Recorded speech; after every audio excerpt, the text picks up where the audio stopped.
جہاں تک مسلمانوں کے فرقوں کا تعلق ہے، رسول اللہ صلی اللہ علیہ وسلم نے فرمایا یہود بھی، مسلمان بھی یہود کے مشابہ ہو جائیں گے، 72 فرقے ہوں گے اور ایک 73ویں جماعت ہوگی، اس کو ملا کر 73 بنیں گے، لیکن اس کو آپ نے 72 فرقوں میں شامل کرنے کے بجائے اسے الگ بیان فرمایا کہ 73ویں جماعت ہوگی اور وہ جنتی لوگ ہوں گے، اور ان کی جب پوچھا گیا ان کی تاریخ کیا ہوگی، کس طرح پہچانے جائیں گے، تو تمہارا ما انا علیہ واصحابی، جو میرا اور میرے صحابہ کا حال ہے وہی حال ان لوگوں کا ہوگا۔ یہ ہے وہ حدیث۔ اس کی روشنی میں جو بحث اٹھتی ہے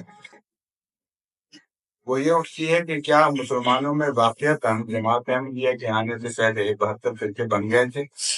یہ عموماً غیر جماعت علماء سوال اٹھاتے ہیں، اور یہ سوال نہیں اٹھاتے کہ کیا رسول اللہ صلی اللہ علیہ وسلم سے پہلے یہود کے 72 فرقے واقعتاً بن چکے تھے؟ اگر 72 کی بحث کو اٹھایا جائے تو پھر اس وقت یہ دونوں بحثیں اٹھیں گی، 72 سے مراد کیا ہے؟ اگر گن کے یہود کے 72 فرقے دکھائے جا سکتے ہوں تو پھر یہ مطالبہ درست ہے کہ مسلمانوں کے بھی گن کے 72 فرقے دکھاؤ۔ اگر بالعموم کثرت کی طرف اشارہ ہے، بکثرت فرقے،